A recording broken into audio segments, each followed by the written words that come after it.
Today we will speak on the subject, who is who? When we ask the question, who is who, it's the same as asking, who are we? Or, we are who? This is something that is very important for those of us who are studying Buddhism and practicing Dhamma. This question is a most important one for us to consider. Who is who? When we come to study this thing called Buddhism, which teaches that there is no atta, no self, no soul, no we. When we come to study Buddhism, which teaches that there is no self or soul, then who is it that comes to study Buddhism? Who is who? Who comes to study this? Who is it that is experiencing dukkha? Who is it that is bothered by suffering?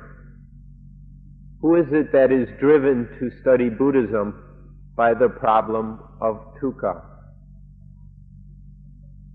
We must look at this, and so today we will consider the question, who is who? All of you have come to Suan Mokkh, and all of you in coming here have some kind of feeling or belief in an I, in a me, in some sort of self. Each of you in coming here comes with this feeling or concept of I or of a self. And when you come here, you are coming here to study Buddhism, which means you are coming here to study the matter of not self or anatta. You're coming here to study the truth of no I, no me, no mine, no we. This is something quite amusing, which you have to give a lot of attention to. How is it that you come here with a feeling of self, some kind of conception of I or me? You come here like that in order to study this topic or this truth of not self, of no I. The I comes here to study not I. It may sound a bit crazy even, a bit strange. But here, we look at this situation and realize that this I or self or soul or Atman or ego, whatever kind of entity we identify with as I, as me, we see that these things are just thoughts. They're just a product of mental conditioning. And we see that in these thoughts or ideas or beliefs or feelings, that there is no reality. These are purely illusions, just symptoms of our inability to see things as they are. And so then we begin to look at the situation and realize that there is no I and no self, that all there is just one thing.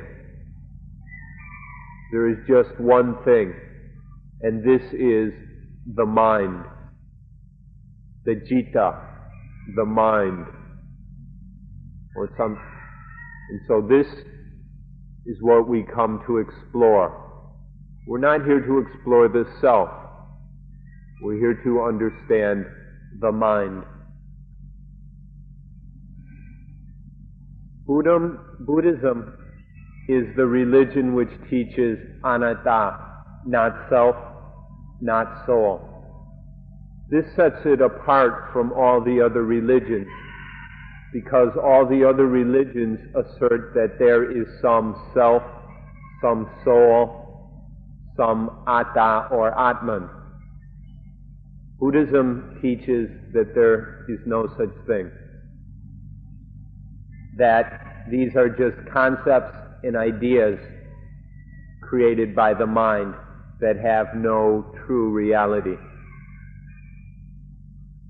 In Buddhism, there is just the reality of mind, of the mind, of citta. There is the citta, and it is a strange thing about this citta is that it is able to think in diluted ways. And so this citta thinks up this idea of a self or soul. It creates the concept of I and believes in it. It creates this illusion and holds that the illusion is true. This is how the citta works ignorantly. A prime example of this is the Western philosopher Descartes, who uttered the famous words, cogito ergo sum, which are usually translated, I think, therefore I am. Because there is thinking, there must be some I which exists. This is a rash assumption. The citta thinks, and it thinks often in diluted ways, and gives rise to this illusion of an self or soul, of the I. But just because this thinking exists doesn't prove in any way that that self or I has any true reality. And so this is what's happening. This citta, the mind, thinks in certain ways and comes up with this idea of a self. And through ignorance, the citta clings to this idea and attaches to it as something that is true.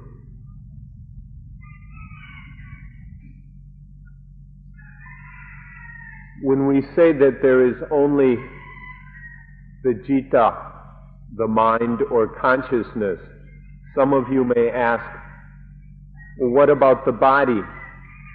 Isn't there some body which exists besides the mind? Or isn't there some body which might be the self? The body really doesn't have much meaning. The body is nothing but the office where the mind works. The body is just a tool of the citta. It is not important or meaningful of itself, and it is really no problem at all. So it is the citta where there is meaning. It is the citta that we are concerned with. Some of you who have studied Buddhism before, or those of you who have been here throughout this retreat, have heard that the mind can be divided into 4 activities. There is Vedana, the feelings, Sanya, the perceptions, Sankhara, the thinking, and Vijnana, the sense knowing. Many of you have heard about this before. But don't be confused and think that there are four minds, that there are four different consciousnesses or jittas. There is still only one jitta, but the jitta can function in at least these four different ways. It's one jitta, but it can display a variety of symptoms.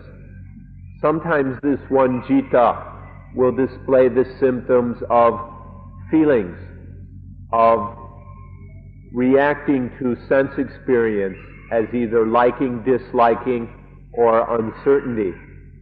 Other times, the jitta will perform the function of perceiving, of noting and distinguishing certain marks and signs of the sense experience.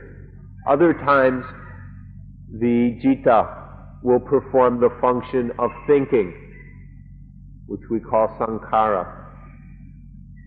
And then there is also the function of clearly knowing the sense objects, the sights, sounds, smells, tastes, touches, and thoughts. These are four activities or functions of the mind. But in the center of all this, there is just one mind. There is just the jitta.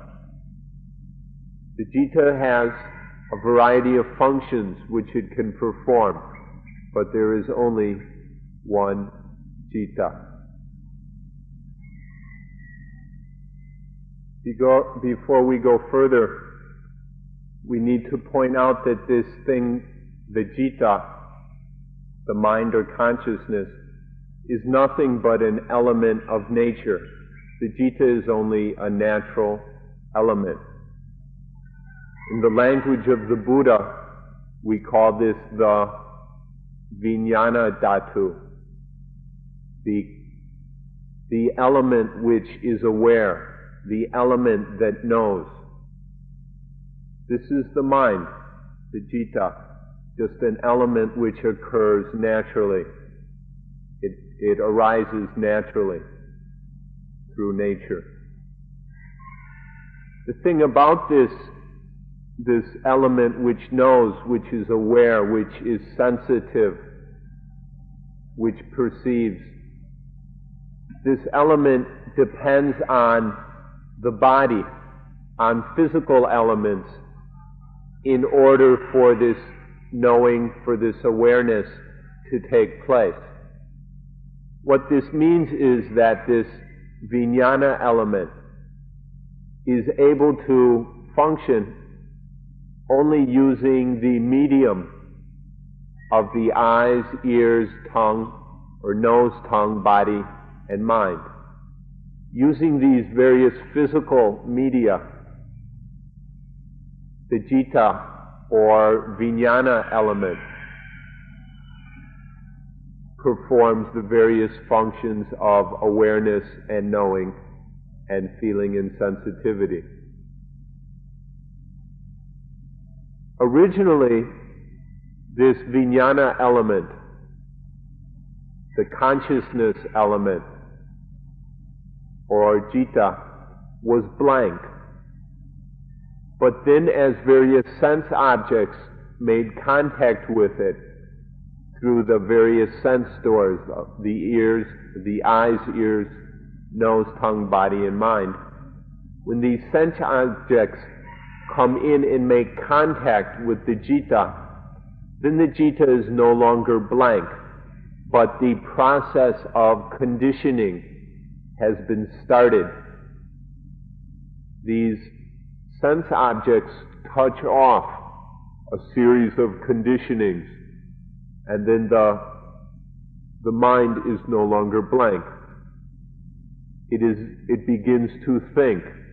It begins to condition various ideas and thoughts, and it starts to think about this and that and over there and all kinds of things. It has thoughts such as I exist or I am. The thought that I experience dukkha, I suffer. The thought, I don't want to experience dukkha, I don't want to suffer. I want to study Buddhism. I want to practice the Dhamma in order to eliminate dukkha. I want to practice Dhamma to be free of suffering. I am practicing Dhamma now. I am receiving the benefits of practicing Dhamma. I have benefited from practicing Dhamma. All these kind of thoughts are conditioned in the citta through the contact of the sense objects. But this citta is nothing but a natural element which can function only through the media, through the senses. So this citta is something very, very difficult to talk about and explain, because this one thing can change in all these different ways. It can be this way, and then change to this way, and change that way. It's constantly changing, performing a variety of functions and assuming different forms. This is very, very difficult to explain. So we'll try to use a metaphor or a simile to explain this. Although the citta itself is something immaterial, something mental, we will use a physical example. We'll compare it with something physical, which you can understand quite clearly, and then take that physical thing and compare it with the mind. And this will help us to explain what the citta is like. We'll use the simile of a lump of glass or of crystal. A piece of crystal, a solid piece of crystal, is very, very clear. It has no color whatsoever. It is absolutely clear. Now, if you take this piece of crystal and shine a red light on it, then the crystal becomes red. If you shine a yellow light on the crystal, it becomes yellow. Shine a green light on it, it becomes green. A blue light, and the crystal is blue. A purple light, and the crystal is purple. Dozens or hundreds of different colors and shades of colors can be shown upon this crystal. And the crystal is always changing depending on that color. This is a simile for the citta. Or if you like, we can use the example of a pair of glasses or sunglasses. If you put on a pair of glasses, when the lenses are red, you see the whole world as red. When the lenses are blue, you see the whole world as blue. Or yellow, green, chartreuse, magenta, and all the tens and hundreds of different colors and hues and tints. The citta is like that. Just one citta,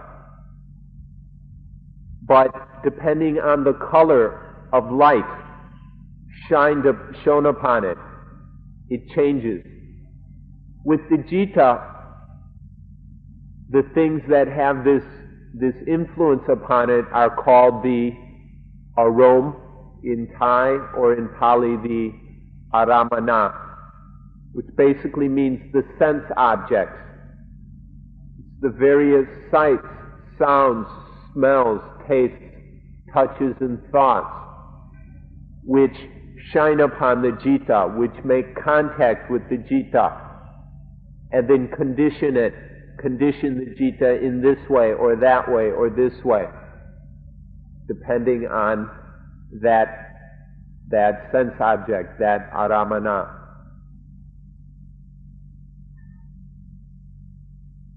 This is a metaphor to help you understand how it is that this one single citta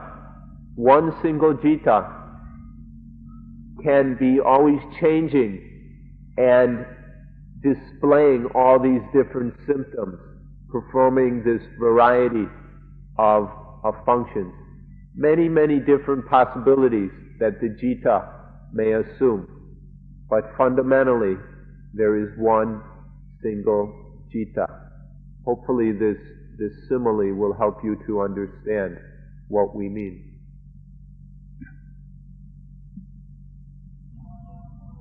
As we mentioned earlier, this one mind was originally blank. But then this thing, the aramana, which I have translated sense objects, come in and set off a process of conditioning, which is similar to the light shining upon the crystal. So are these aramana, these external objects which come in and make contact with the mind, which touch off this conditioning. This is a very important point to understand if you are to understand how it is that the mind assumes all these different forms and functions. So we'd like to explain this word aramana more carefully. Aramana is in the language of the Buddha, the Pali language. In Thai, it is shortened to arom, and it is generally translated sense object. But this word sense object probably has too narrow a meaning and doesn't quite give the full meaning of the word the Buddha used, which is aramana.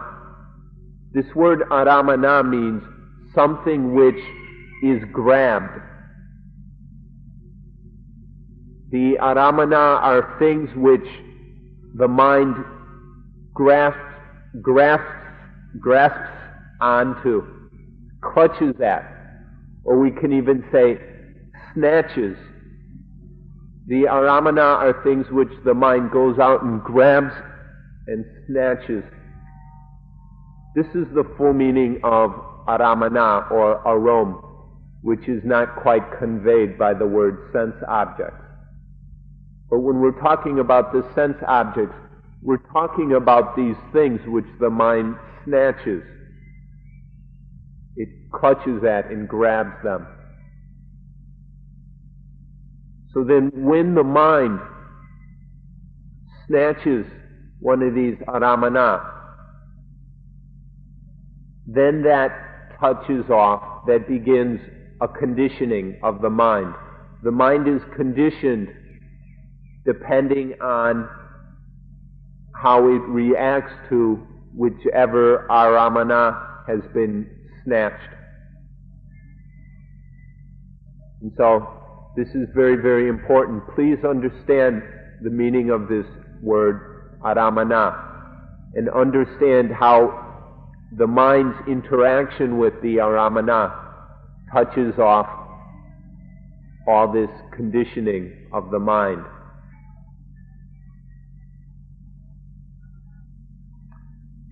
These aramana are quite dangerous. Let's look at a newborn infant to get an idea how this process works. The infant that has just been born, has just appeared into the so-called world out of its mother's womb. At first, if the sense organs, the sensory apparatus, visual, oral, etc., is not functioning, then the citta of that infant will be blank. The infant's mind will be blank because there is no sense stimuli, sense data coming into the mind. But once these sense organs begin to function, then the mind is no longer blank. For example, when the infant is sucking at its mother's breast, drinking milk from its mother's breast, then there is the taste sensations on the tongue, using through this one sense door of the tongue. There come in these various sensations, and these are interpreted as pleasing, as delicious. So this sense object of the mother's milk comes in conditions the feeling of deliciousness, of pleasantness in the mind. The mind has already snatched away that sense object, and then the process of conditioning begins, and there is this feeling of a sense object or of deliciousness. And this will further condition the thought or feeling of an I that experiences that deliciousness. I am delighted. I am pleased by this deliciousness. And so here is this arising of the I. It's interesting to see that this thought or feeling of an I occurs after the sensory contact. First, the mind snatches away that aramana, in this case, the taste of the milk. And then only later does the conception of an I or self or soul arise as a latter part of the conditioning. The same kind of process will happen when the infant is hugged and cuddled in its mother's arms or father's or brothers or sisters or whatever. There is this touch sensation, and the infant's mind will snatch that aramana, and that will touch off this process of conditioning. And the same kind of things will occur with the eyes, especially the way people like to dangle beautiful objects in front of a baby's face to stimulate it. And so all these colorful and interesting shapes will be snatched by the baby's citta. And the same happens with sounds and smells and even thoughts. So the originally blank mind of the infant is conditioned in this way by this snatching of these sense objects. And then the mind reacts. It begins to be pleased by certain objects or displeased by others. And this gives rise to the feeling of an I. I am pleased. I am displeased. I like. I dislike. And this is the root cause of all the problems experienced by the citta. When the untrained mind of the infant gets into this habit of snatching away at aramana, and then falling into the trap of liking and disliking, then there arises this thought of an I, these conceptions and illusions of some self. And this is where all the problems of the citta begin. So this shows how these sense objects, these aramana, shows how dangerous they are, because they have this power to influence the mind. And so the mind, through the influence of the aramana, is always changing this way, that way, this way, that way. in hundreds or thousands of different ways. One citta manifesting all these different forms and activities and shapes under the influence of the conditioning of the aramana. So this shows the power and danger of the aramana, their ability to condition the mind in this very powerful way, which gives rise to the I, which is the source of selfishness and all the other problems experienced by the human citta. So through the influence of the aramana, this thought and conception or illusion of a self or I arises. And as this arises more and more, it becomes stronger, it becomes more attached to, the mind clutches to this illusion more and more, to the point where this concept of an I is so strong that it gives rise to its opposite, the concept of some kind of enemy. And so the mind is caught up in this eternal conflict of I and my enemy. This is the terrible influence of the aramana. As the infant grows, as the sense organs develop, more and more aramana make contact with the citta. The citta snatches up more and more of these aramana. And so that original state of blankness is long gone, and the mind is caught up more and more in this process of conditioning. This conditioning that is touched off by the aramana grows and grows, patterns develop, tendencies and habits become set. And so by the time the infant becomes a teenager or a young adult, all these patterns of conditioning are very firmly established. They're very, very strong and have great control over the mind. So at this stage in life, the stage of, say, a young adult, the sensory apparatus has been highly developed in this one way. And so through the senses, the mind is always clutching at things, and it has cluttered itself up with all these aramana that it has snatched up.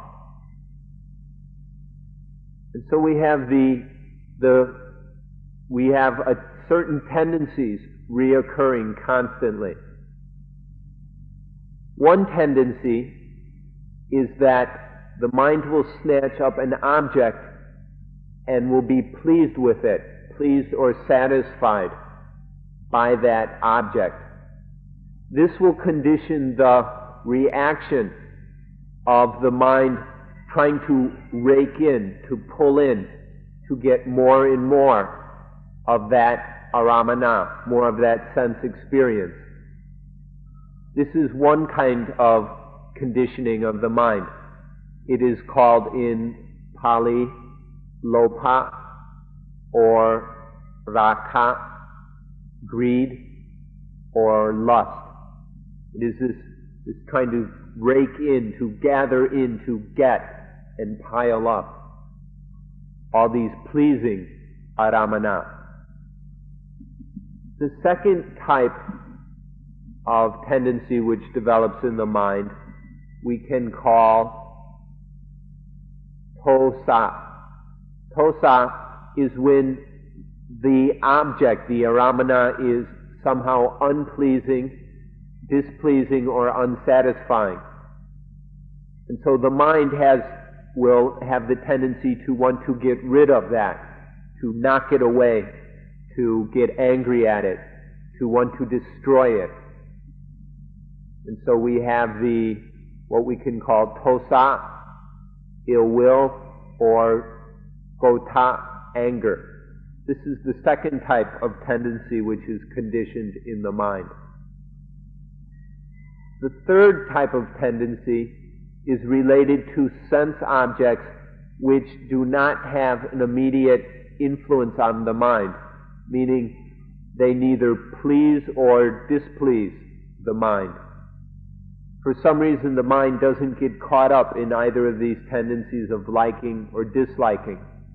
But the mind is so addicted, this one citta is so addicted to these tendencies of pulling in or knocking away, that it's very confused by these objects which neither please nor displease. The citta is knocked off balance and doesn't know what to do. So instead of trying to pull in or push away, it runs in circles.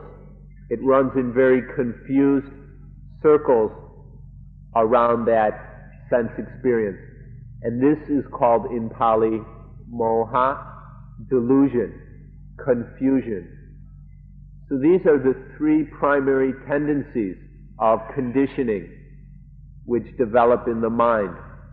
These three kinds of conditioning are touched off by the sense objects, the aramana.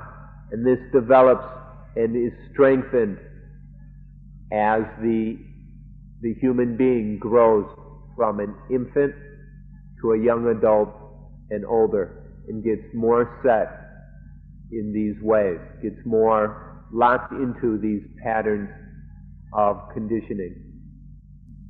If you're beginning to understand this, you'll see how dangerous this whole situation is, how the mind is enslaved to all this, and how it gets caught up more and more into this addiction to this illusion of an I, of a self. Because all this conditioning of the mind is always bringing up these thoughts of an I, the I who likes, the I who dislikes, or the I who is confused. And this I grows and grows until it creates enemies. This illusion of an I creates the illusion of enemies. And then the citta has gotten itself very much buried into not knowing or ignorance. So it's caught up in this process of ignorance. This ignorance, because the mind doesn't understand things the way they are, this not knowing or ignorance allows these tendencies to develop. Remember back with the infant's mind that is blank. It is blank, that means it is in a state of not knowing.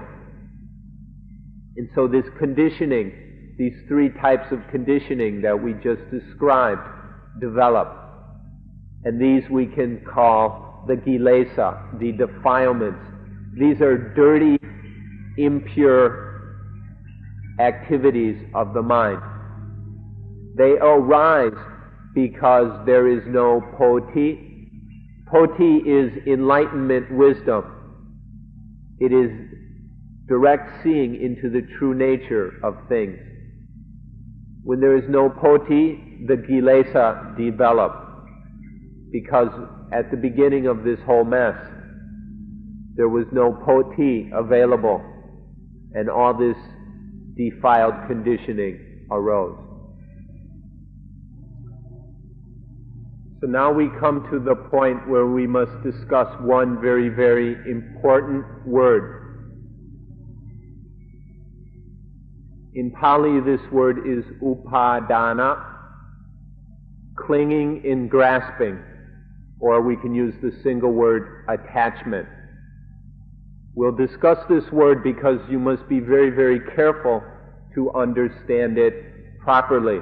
There is often much confusion about the proper meaning, the correct meaning of the word attachment.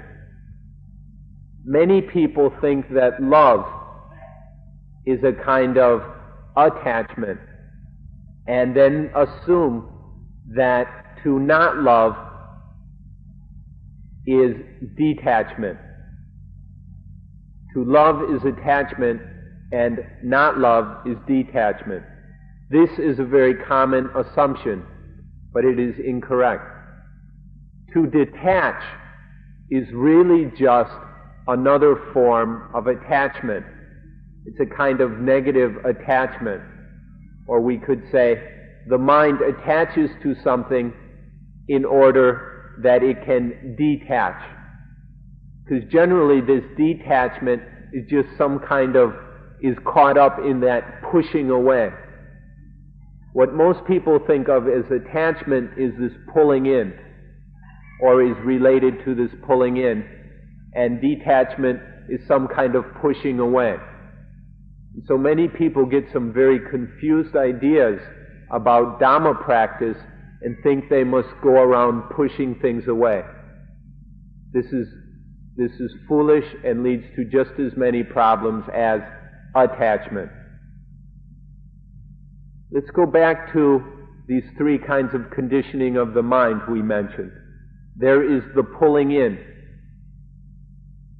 and this gives rise to the positive kind of attachment. And then there's the second kind, the pushing away, which conditions what many people call detachment, which is just some sort of negative attachment. And then for those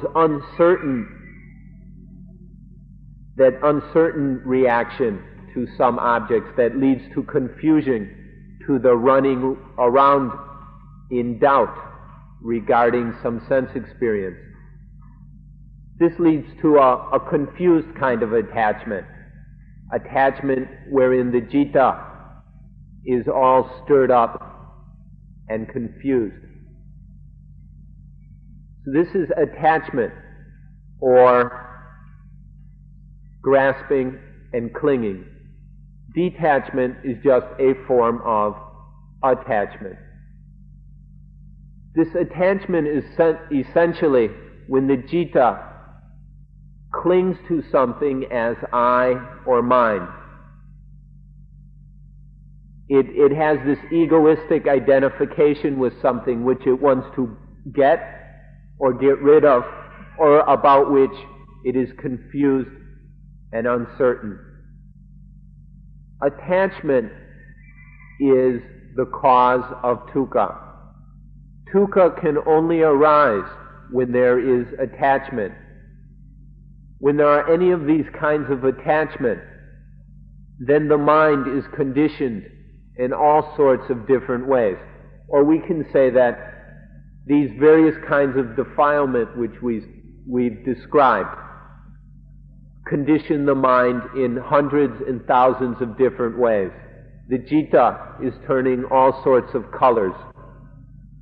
And then the ignorant citta goes and attaches to all these different colors. I am red, I am blue, I am yellow. It attaches to this pulling in, pushing away, or confused running around in circles.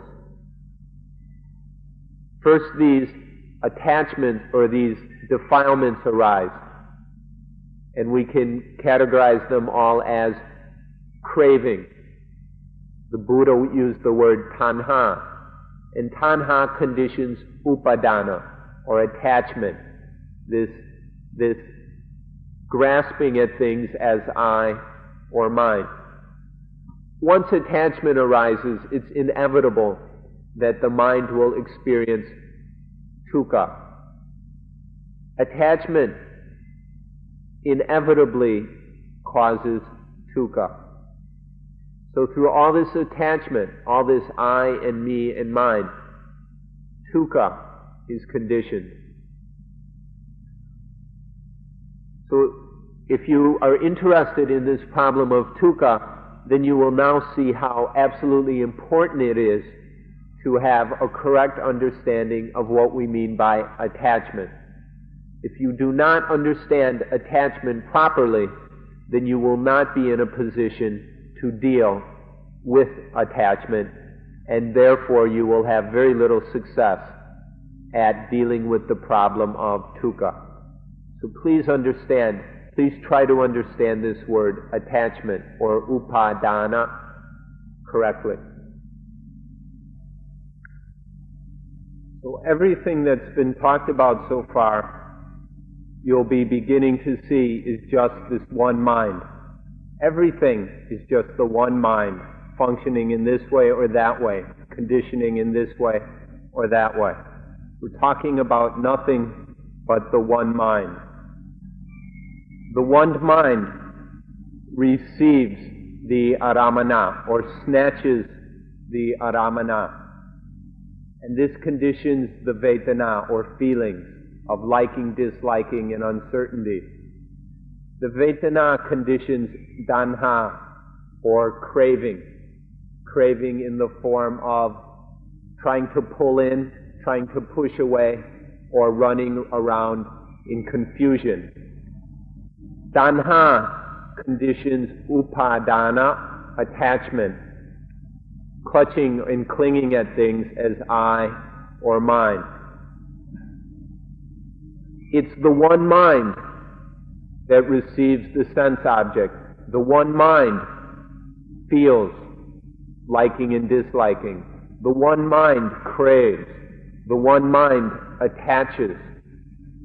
And it is the one mind that must bear this heavy burden of dukkha. Once the one mind attaches, then it must accept the weight and burden of dukkha. It is inevitable. But you'll see that all of this is just the one mind. All these different things, all this conditioning is just the one mind. So this is how the one mind is transformed or is conditioned in the way of dukkha, in the way that ends in dukkha. As soon as the one mind gets caught up in attachment, it must bear the burden, it must suffer the penalty of dukkha. No one decides this. It's not a choice. It's just the inevitable result of this conditioning of the one mind. All this happens because of the absence of wisdom, because of avijja, ignorance or stupidity. Because the mind is foolish, because this one mind doesn't understand the way things operate, it gets caught up in this process of conditioning and suffers dukkha. But there's a way out. The way out is the path of poti, of enlightenment wisdom, of seeing things as they really are. This is the path of poti. Poti is just that same one mind. It's just the single mind. As the mind experiences dukkha over and over again, as the mind attaches and then is burnt, attaches and is penalized, attaches and suffers, as this dukkha happens over and over again, the mind, the one mind, begins to be aware of this problem of dukkha. The one mind begins to see this dukkha as it really is, and sees how onerous, how disgusting, how useless it is. And in this way there begins to arise wisdom. The wisdom that there is this problem which we call dukkha. This is the beginning of wisdom. This is the beginning of the path of poti. The experience of dukkha begins to condition the wisdom that sees this dukkha. Once the one mind begins to develop this wisdom that there is the problem of dukkha, then the one mind begins to examine the problem and look for its cause. How does this dukkha arise? What conditions this dukkha? And in this way, wisdom grows. The path of poti develops even further into trying to understand the cause of the problem. And then as the one mind examines the cause, it will realize that there is the possibility of being free of this problem. There is the problem and its opposite. The opposite is the end, the solution to that problem. So wisdom develops even further. This one mind develops further to the point that it understands that there is a possibility of ending dukkha. And then understanding that there is a cause to dukkha, it realizes there must be a cause for the end of dukkha. And so the one mind explores and experiments until it finds a way to eliminate dukkha. So this is how the one mind, the same one mind that experienced all those feelings and attachments and craving and dukkha, how this same mind then develops in wisdom. The experience of dukkha begins to cause the arising of wisdom. Wisdom develops into understanding the cause of dukkha. The same one mind is beginning to understand this cause, begins to see that there is an end to dukkha, and then learns the way of living, the way of practice that eliminates dukkha. It's the same one mind that experiences all these different things, the same one mind that performs all these different activities and displays these very, very many symptoms. It's the one mind, either in dukkha or in poti, in wisdom. Through understanding these various workings of the one mind, then you will begin to see the importance of understanding how all these things work and how this knowledge can liberate you.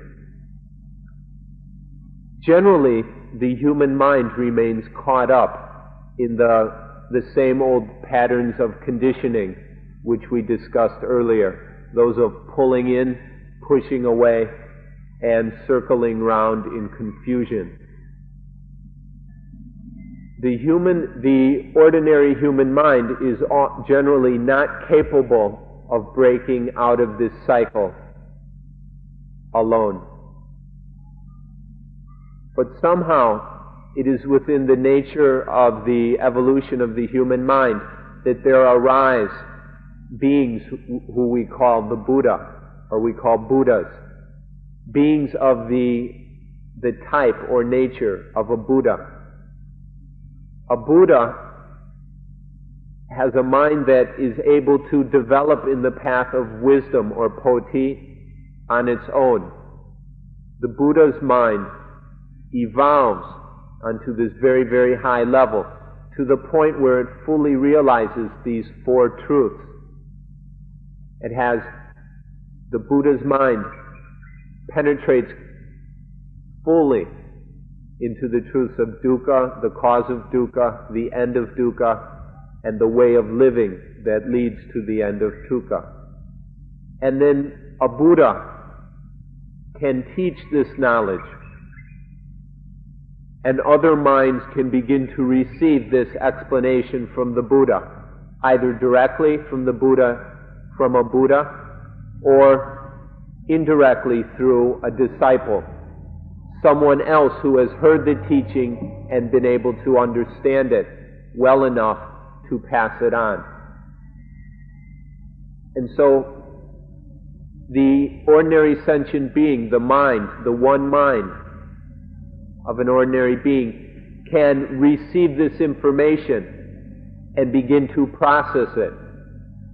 And if the mind is able to begin to understand this information correctly, if it hears it often enough, if it is able to think about it clearly enough, and somehow begin to take the first step of experimenting and seeing if this knowledge is actually true, then that knowledge can be the seeds of liberation for that mind. And so we can talk about the Buddha planting the seeds of Poti, of wisdom. We can talk about what we're doing here as we are planting the seeds of Poti. Right now, we are planting the seeds of wisdom.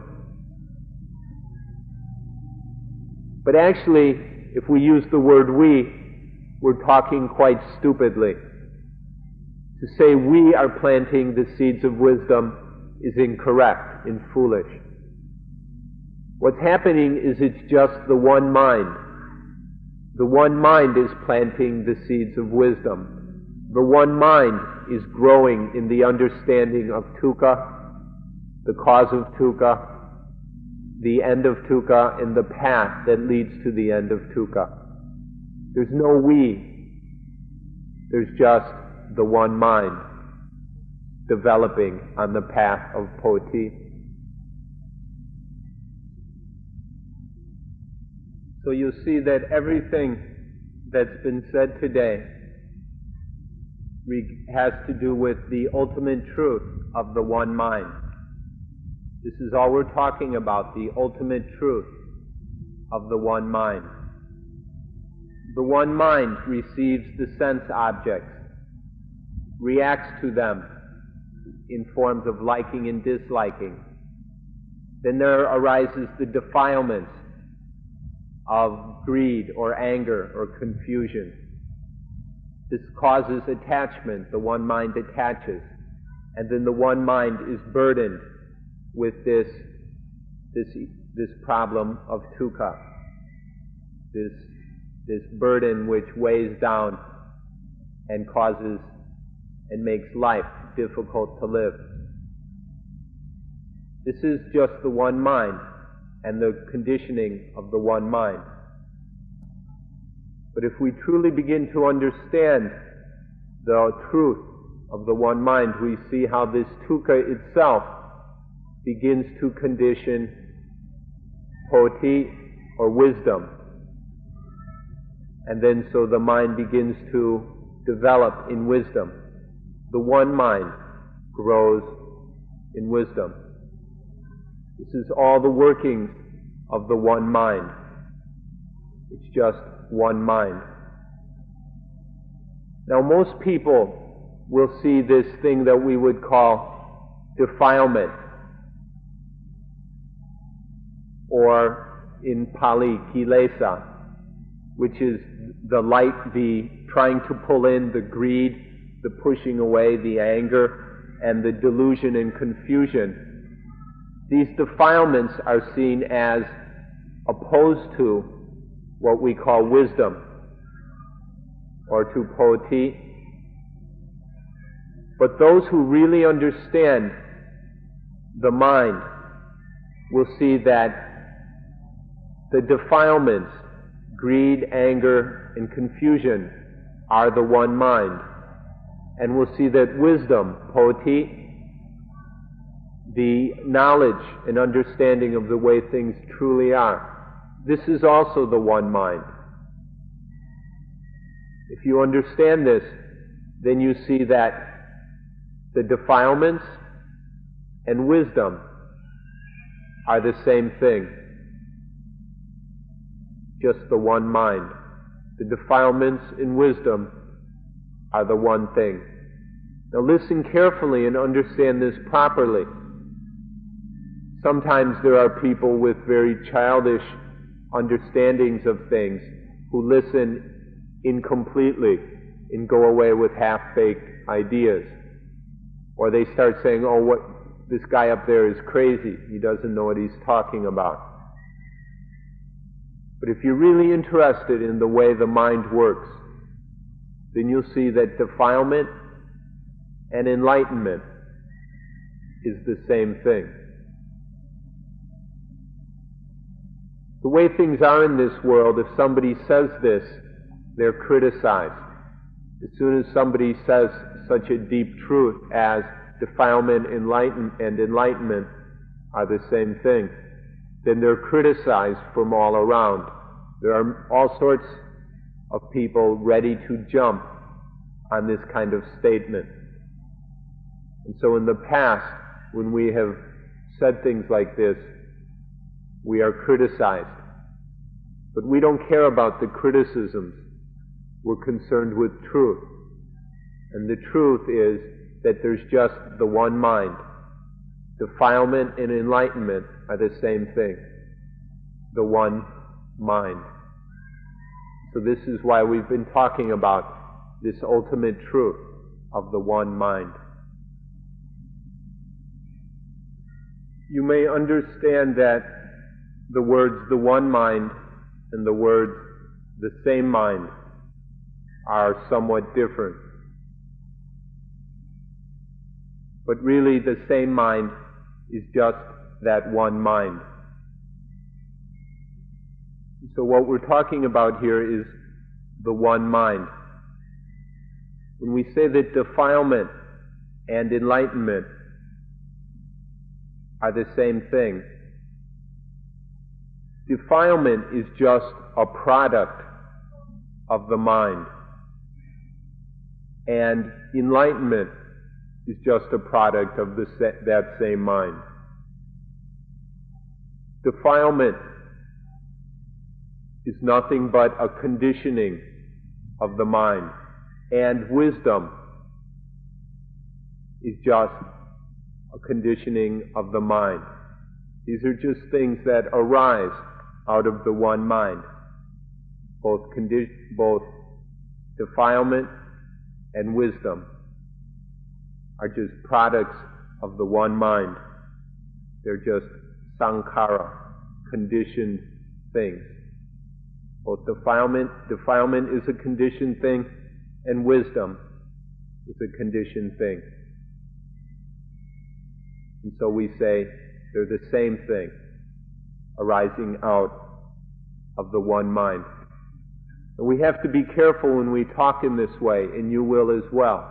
If you go and talk about this to somebody out on the street who doesn't have any understanding of the workings of the mind, they'll accuse you of speaking incorrectly, or they'll say you don't know what you're talking about, or they may even go so far as to say you're crazy.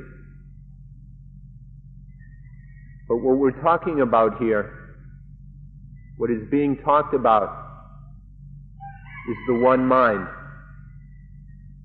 and the developing of the mind to a state of non-attachment. We're talking about such a refined state of non-attachment that there is no attachment to even defilement, nor is there any attachment to wisdom. There is no attachment whatsoever, and we call this the non-attached mind. Remember, we're not saying the detached mind, because detachment is just another kind of attachment. But non-attachment, the non-attached mind, this is the final goal of Buddhism.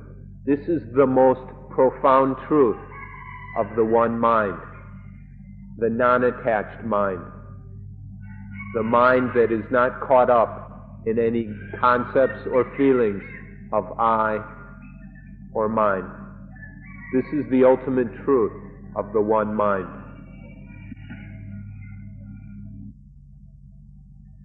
So this is simply a matter of the one mind. Defilement is the one mind. Wisdom is the one mind. Defilement is void, and wisdom is void, because the one mind is void. It is empty of any self or soul, empty of I and mine. Defilement is simply dathata, suchness, the state of being thus. Wisdom is simply dathata, suchness, the state of being such. The one mind is void. is Dathata. We'd like to give you a bird's eye view of this entire process from the very beginning to the end. We'll take an overview of the whole thing so that you'll understand what it all involves. We can summarize this as saying, from void to busy, and from busy to void.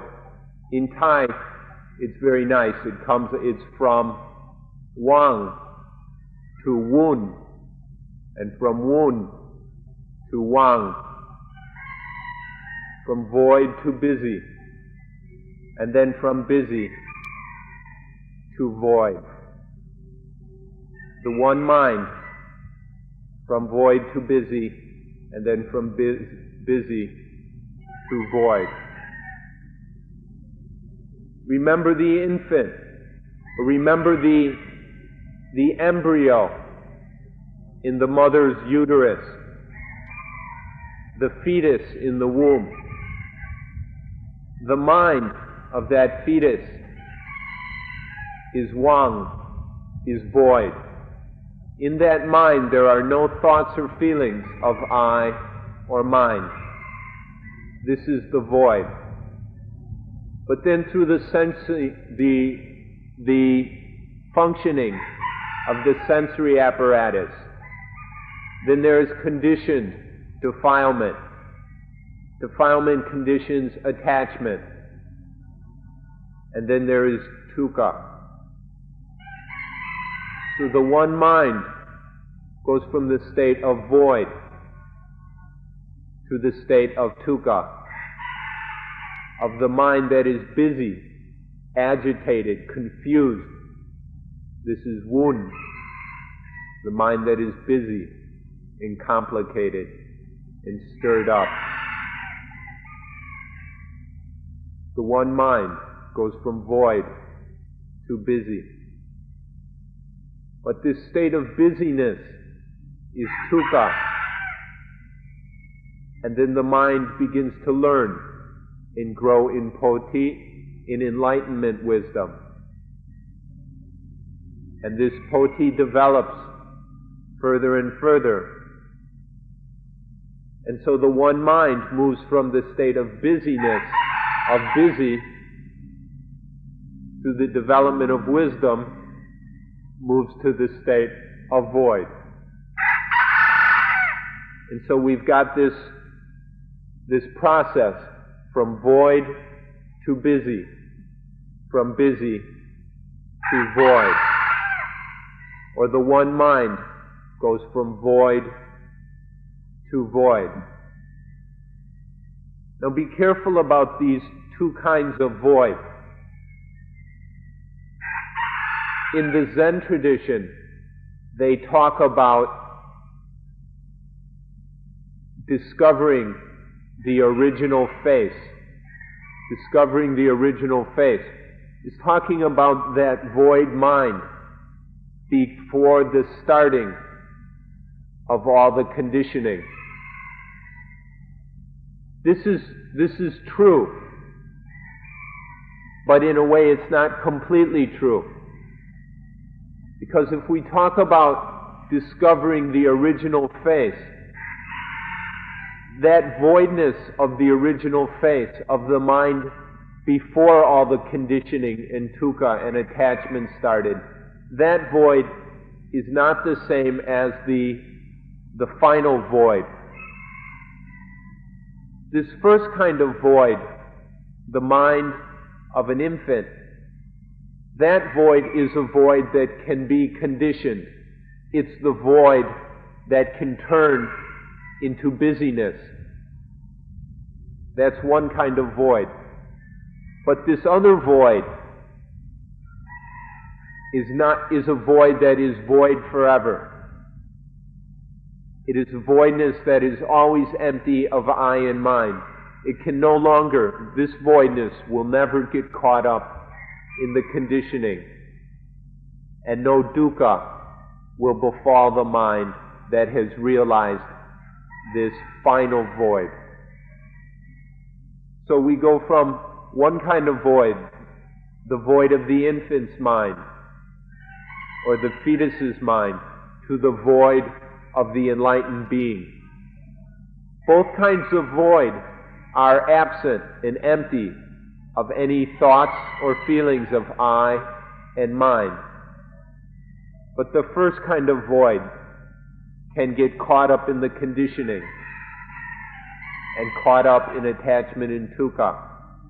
But the latter kind of void, the final void of the enlightened being, of the enlightened citta, is the kind of void that will never be conditioned again, that cannot attach or detach ever again, and is completely free of dukkha.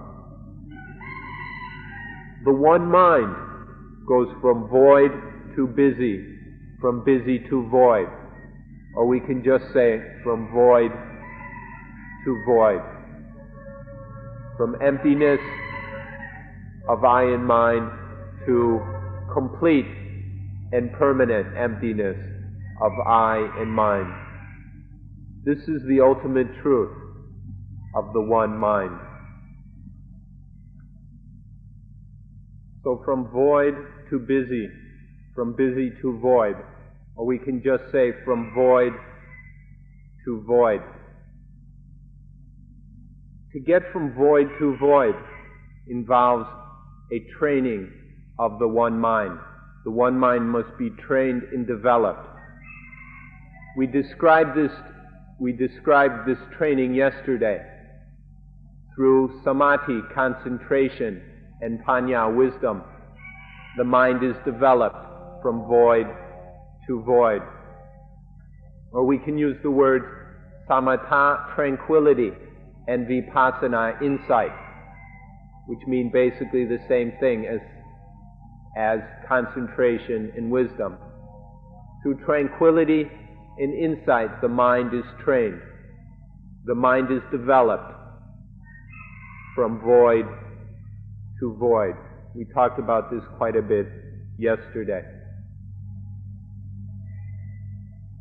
Now what we've just said is a deep truth, but we're going to hit you with something even more profound than that.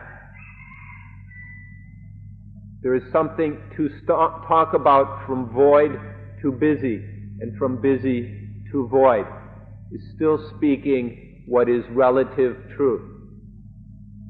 So listen very, very carefully. Give the following words your undivided attention so that you do not confuse them. Don't make a mess of this very profound truth, which we're going to tell you.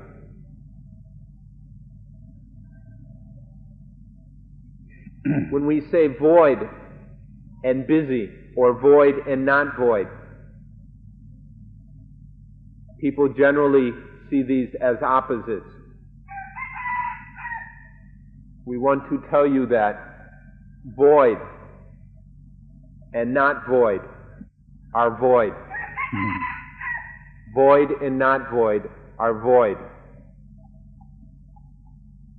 This first voidness is void, and not void is void. Void is empty of any I or mine, any self or soul. And what we call not void, or busy, is also empty of any I or mine. There is nothing in that busyness that you can call a self or a soul. Void is void, and not void is void. Void and not void are void. This is a very profound truth. This is ultimate truth. This is as deep as you can go. Void is void, and not void is void. In all these things we've been talking about today, the infant's mind is empty of any I or mine, any self or soul. There's nothing in there that can be called a self or a soul. And as the feelings arise and the defilements, these defilements are all void. The one mind is void, whether it is void or busy. Sometimes we say the one mind is void, sometimes we say it is busy. But in the deepest reality, it is always void. There is never anything about the one mind which is a self or a soul. The defilements are void. Attachment is void. Even this attaching to things as I and mind is empty of any self or soul, any atta or atman. Dukkha, suffering, unsatisfactoriness is void. Wisdom is void. And the void is void. The voidness of the fetus and the voidness of the enlightened being are void, are empty of I and mind. There is nothing in there that is a self, a soul, an atta, or an atman. The one mind is void. It's always void. There is nothing but the void mind. This is the ultimate truth. Everything that we talk about in Buddhism is void. When we talk about the Buddha, the Dhamma, and the Sangha, they're all void. The Buddha is void. The Dhamma is void. The Sangha is void. There's nothing about these triple gems which are self or soul. When we talk about samadhi, concentration, it is void. Wisdom is void. Tranquility is void. Insight is void. Morality is void. All this training of the one mind, this development of the one mind is void. The one mind is essentially void. Whether it is void or busy, it is void. I hope you've been listening carefully and that you don't confuse this. Because if you confuse this point and don't understand it properly, you can cause yourself problems. So understand what you are being told in the correct way, and then you will be able to use this knowledge to realize voidness. The mind, when a mind realizes this essential voidness of everything, we say that that is Tathagata. The being who is known as the Buddha referred to himself as the Tathagata, which means one who has entered into the void, one who has attained or realized the void. The one mind can be Tathagata, can realize the void, the utter emptiness of self or soul. This is the state of being such. This is the state of being thus. The void is thus. It is this state of being just that. This is Datada, and Tathagata is the mind that has realized the Datada of the void. Please understand this. Everything from defilement through wisdom, from void to busy, and from busy to void, all of it is purely void. So everything is void. Even the highest thing in Buddhism which is nibbana, is void. Everything is void. The things which are conditioned, the sankhara, and things which are not conditioned, which are visankhara. Whether things are conditioned or not conditioned, they are all void. Ignorance is void. Enlightenment is void. Everything is empty of self and soul. You cannot find anything that can legitimately be called a self or a soul. There is nothing which can be attached to. It is all just void. So it's all void. It's all a matter of this one mind, the same mind. The same mind gets caught up in defilement. The same mind realizes voidness. That mind is essentially void, is always void. That defilement is void, and that enlightenment is void. So we talk about we must do this, we must do that. We must do this practice, we must realize the void. But really talking like this is still stupid. It's still talking about we and I, and is still caught up in attachment. To speak properly, we have to say that we is the one mind. We is that same mind. It is the mind which must be trained. The mind must train itself. The mind must develop. The mind must realize voidness. It is that mind that is stupid, that is foolish, that is caught up in ignorance and attaches and brings down dukkha upon it. It is the same mind which develops and trains and realizes voidness, realizes nibbana. It's the same mind, and it all is all essentially void. So sometimes we may use the word we to help for people who have never heard this kind of talk. But to use the word we is still to not understand. It is best to say the one mind, the same mind, trains and realizes voidness. Because that same mind is void, always. It is eternally void. Even the illusion of not void, the illusion of attachment, all of that is still void. The one mind is always void. And so we have to be careful about saying we. But those of you who have heard this saying, self is the refuge of self, may wonder, is this true? It is true. Self is the refuge of self. This means that the one mind must depend upon the one mind. The one mind cannot go and depend on anything else.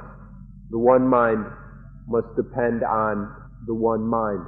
It is the one mind that gets caught up in attachment in dukkha. It is the one mind that begins to understand that dukkha, understand the cause of dukkha, the end of dukkha, and the way of living to realize the end of dukkha, to realize the void. It's the same mind, and that same mind must find its refuge in the same mind. There is no other refuge. So to say the self is the refuge of self, that self is void. Both selves are void. It's just a way of talking. There is no reality of any self or soul or I or mind, because it is merely just the one mind. The one mind takes refuge in the one mind. So you've heard this word, the self, over and over again. And we keep saying that there is no self. We keep talking about anatta. But then you hear something like, the self is the refuge of self. To help you understand what we're talking about, we'll point out three different kinds of self. When we use the word self, it can have three different meanings. So we'll go through these three meanings of self or of soul so you can see exactly what we're talking about. The first kind of self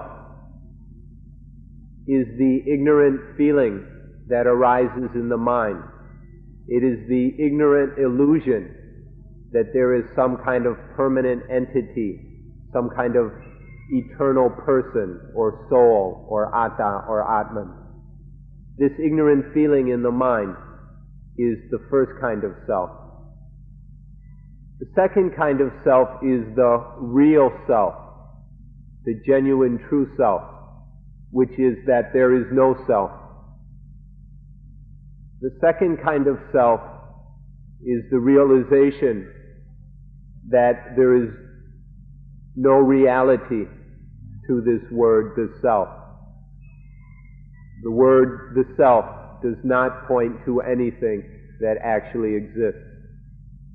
This is the second meaning, the real meaning of self. The third meaning of self is the kind of self that can be used to eliminate dukkha.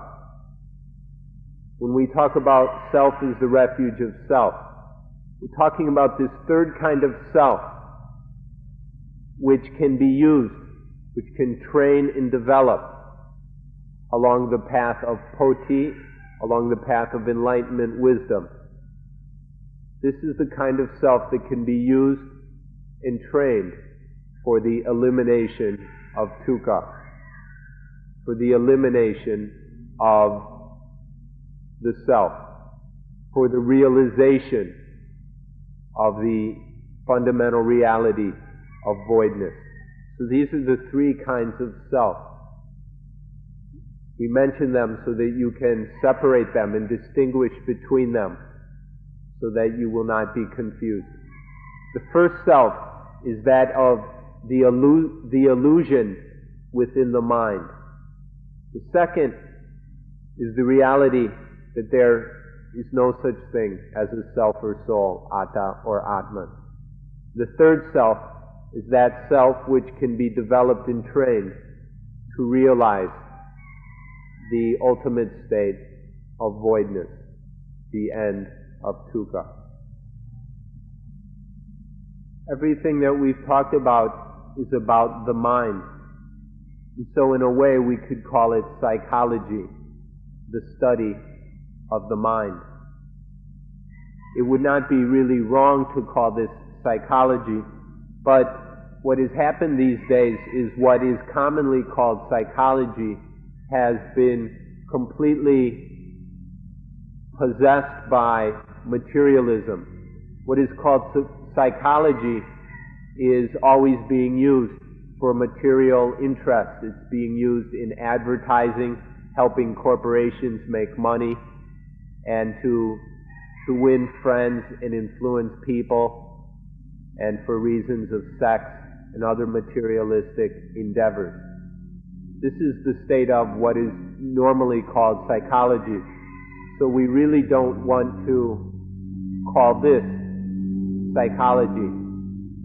So we'll add a word and call it Buddhist psychology or spiritual psychology to differentiate between the kind of psychology which is caught up in materialism and greed.